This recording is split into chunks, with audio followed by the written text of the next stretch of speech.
Imagine finding out that something you do every single week in your own kitchen, something you do specifically because you are trying to be practical, trying to save money, trying not to waste food, is quietly and systematically creating the conditions for one of the deadliest cancers in the human body without you knowing.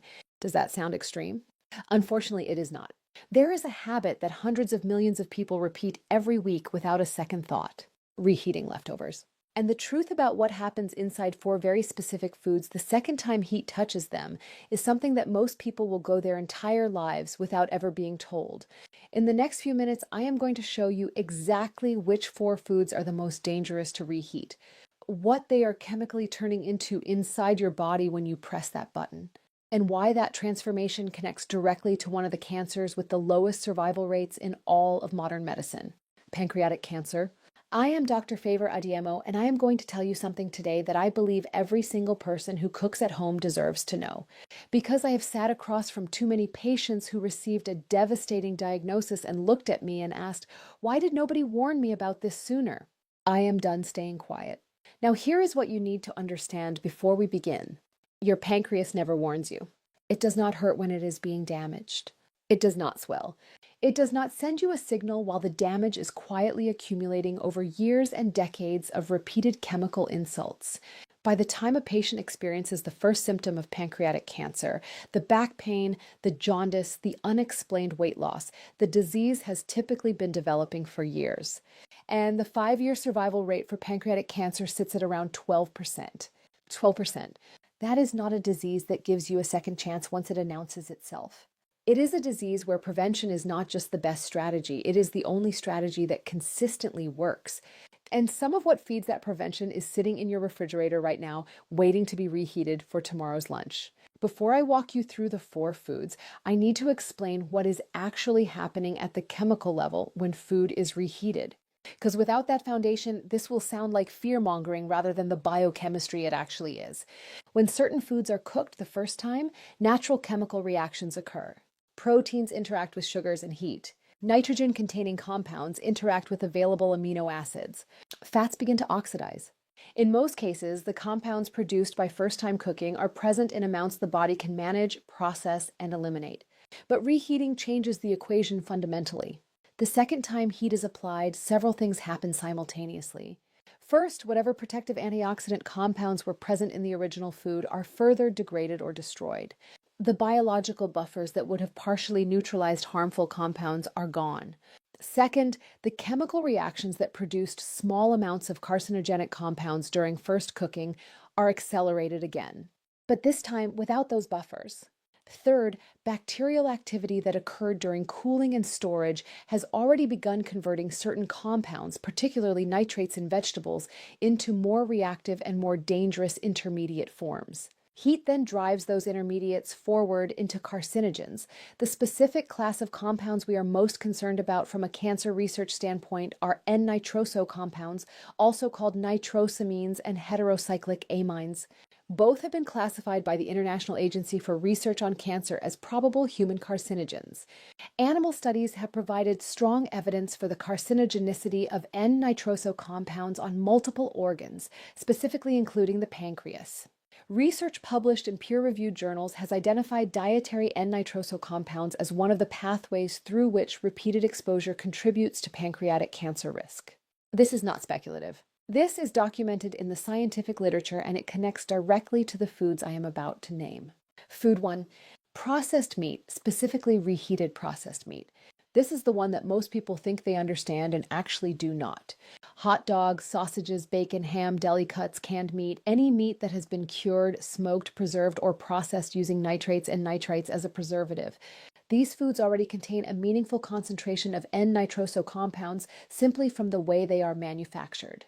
The nitrites used as preservatives react with the amines naturally present in meat protein during processing, producing nitrosamines before the food ever reaches your kitchen. When you reheat these foods, you are not starting with a clean chemical slate.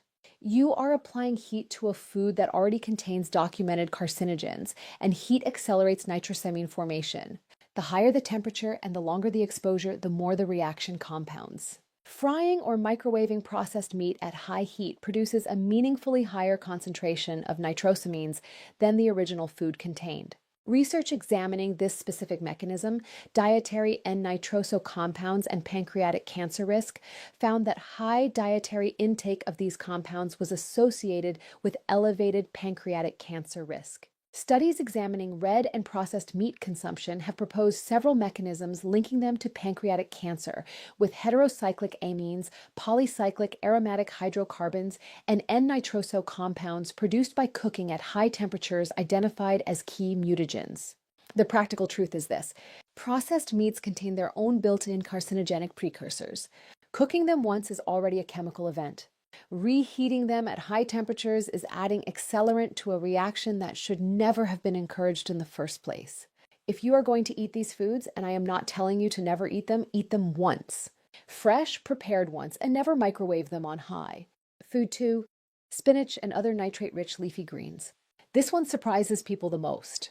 They reach for spinach precisely because it is healthy. They add it to everything precisely because the nutrition advice they have received for decades has been correct. Spinach is genuinely rich in iron, folate, vitamins, and antioxidants. And then they reheat the leftover spinach from dinner and undo a meaningful portion of that nutritional benefit while simultaneously triggering the very chemical pathway they were trying to avoid. Here is what happens. Spinach contains naturally occurring nitrates, compounds that in fresh spinach are entirely benign and even beneficial for blood pressure and cardiovascular function. When spinach is cooked and then allowed to cool and sit, even in the refrigerator, bacterial activity and enzymatic reactions within the cooked vegetable begin converting those nitrates into nitrites. This conversion happens continuously during storage. The longer the cooked spinach sits, the more nitrite it contains. When you reheat it, two things happen. The heat drives further nitrite formation, and the heat also drives a reaction between those nitrites and the amino acids present in the spinach, producing nitrosamines. A study published in the journal Foods specifically warned against storing boiled spinach for more than 12 hours at room temperature precisely because of this direct nitrate to nitrosamine conversion pathway. The same applies to other high nitrate vegetables: celery, beetroot, kale, and carrots. Celery in particular contains extremely high concentrations of nitrates. When celery is cooked into soups and stews and then reheated repeatedly, as happens constantly in home cooking, each reheating cycle drives the nitrate to nitrite to nitrosamine conversion further.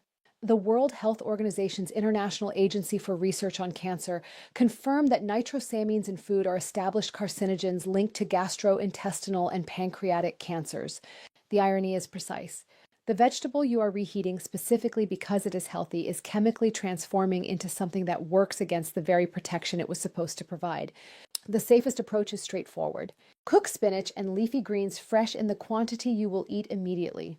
If you have leftover cooked spinach, eat it cold in a salad the next day rather than reheating it. Cold does not drive the nitrosamine forming reaction. Heat does. If you have made it this far, you are clearly invested in this. You want to see what comes next.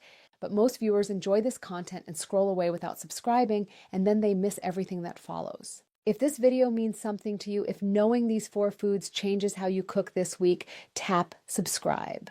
It takes 1 second. If not, you will probably forget this channel exists and miss a lot of important conversations ahead. Now let us continue, because the third food is the one most people already suspect is dangerous, but for the wrong reason entirely. Food 3. Cooking oils, specifically reheating oils that have already been heated once. Most people understand vaguely that oil reuse is not ideal.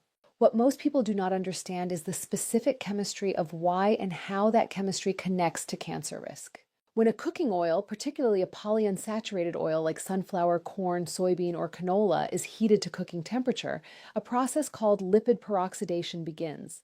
The double bonds in polyunsaturated fatty acids react with oxygen and heat to produce a cascade of oxidized compounds, aldehydes, particularly acrolein, and 4-hydroxynonenal polycyclic aromatic hydrocarbons, and acrylamide in the presence of starchy foods. These compounds are genotoxic, meaning they cause direct damage to DNA. When that oil is reheated, or when food fried or cooked in that oil is reheated, the oxidation process continues from where it left off. Each additional exposure to heat compounds the damage. The smoke point, the temperature at which an oil begins to visibly break down, lowers with each use, meaning the oil reaches its toxic breakdown threshold faster and at lower temperatures with each reheating cycle. The concentration of aldehydes and PAHs increases with each heating. The International Agency for Research on Cancer has classified several of the primary compounds produced by repeated oil heating, including acrylamide and polycyclic aromatic hydrocarbons, as probable human carcinogens. Research examining the formation of heterocyclic amines, PAHs, and acrylamide in cooked foods has found that temperature and cooking duration are the primary determinants of how much of these compounds are produced. Every time you reheat fried foods, fries, fried chicken, anything cooked in oil, you are applying additional heat to a food that was already sitting in oil that had undergone at least one prior oxidation cycle. The specific additional risk with reheating fried foods rather than simply frying at high temperatures is this. When fried food is reheated, particularly in a microwave, the surface temperature becomes uneven. Some areas of the food are scorched at very high temperatures, while others barely warm. The scorched areas produce the highest concentrations of all three classes of compounds, HCAs, PAHs, and acrylamide. While you may not even notice the scorching because it occurs at a microscopic level that does not always produce visible browning. The safer approach: do not reheat fried foods. Eat fried foods once, fresh, immediately after cooking.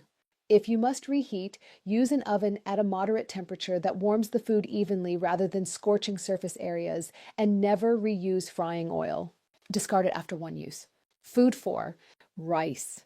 And this one is different from the others in a critical way. The risk from reheated rice is not primarily carcinogenic in the same direct chemical sense as the previous three foods.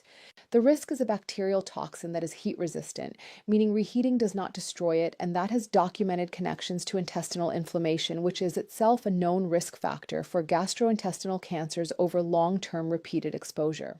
When cooked rice is left at room temperature, and research shows this happens routinely in households that cook rice in large batches, a bacterium called Bacillus cereus, whose spores survive the original boiling process and remain dormant in the cooked grain, begins to multiply.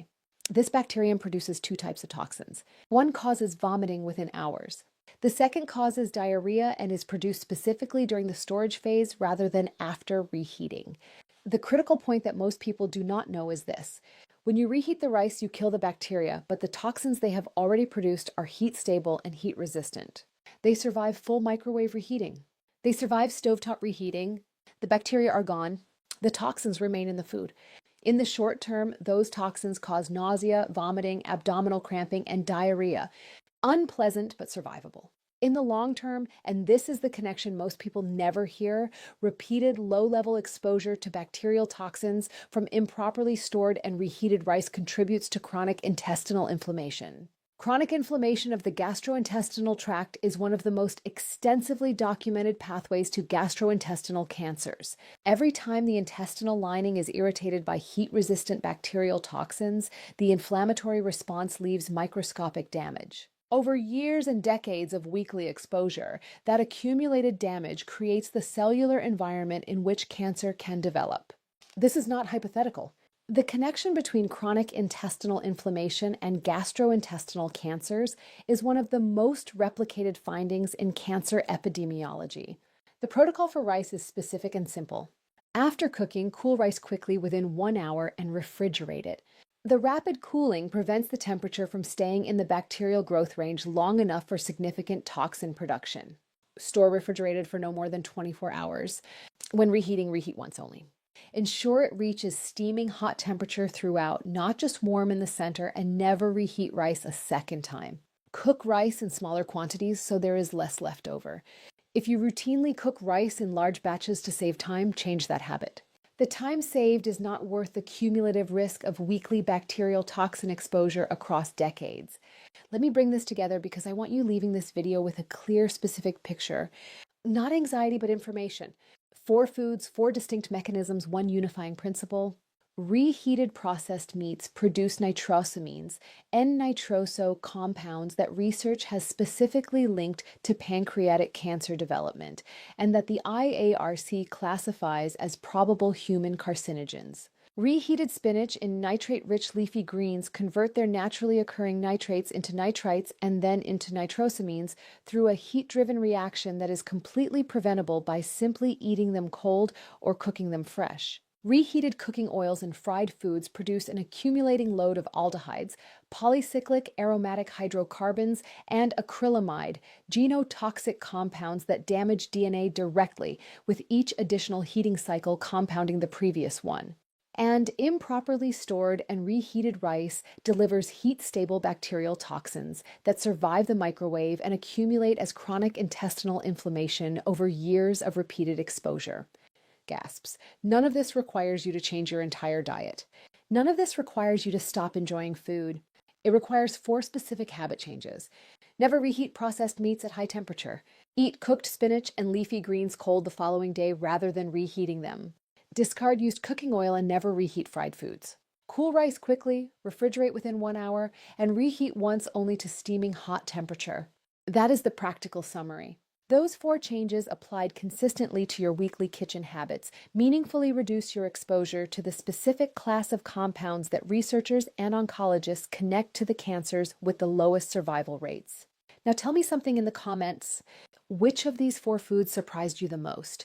Because the answer I hear from people watching this almost always tells me exactly where the biggest gap in public health education is. And that shapes every video I make after this one. Your comment matters more than you know. If this video gave you something that will genuinely change how you cook this week, share it. Not for this channel, for the person in your life who reheats their leftover sausage every morning and has never once thought about the chemistry they are eating alongside it. That share may be the most useful thing you do for their health today. Subscribe for more honest conversations about what science actually says about the food choices that matter. Next time, we are going to cover the 5 breakfast foods that are routinely marketed as healthy and that the research increasingly suggests are doing the opposite, particularly for adults over 60. One final and important thing. Everything I have shared today is based on published biochemistry, food science research, and the documented work of international cancer research organizations. This is educational information, not personal medical advice for your situation. The connection between dietary carcinogens and cancer risk is well established in the research literature. But cancer is complex and individual risk depends on many factors I do not know about you. If you have concerns about cancer risk or your diet, please have that conversation with your own physician who knows your history. I am Dr. Favor Adiemi. Protect your health with the information your kitchen never came with. I will see you in the next one.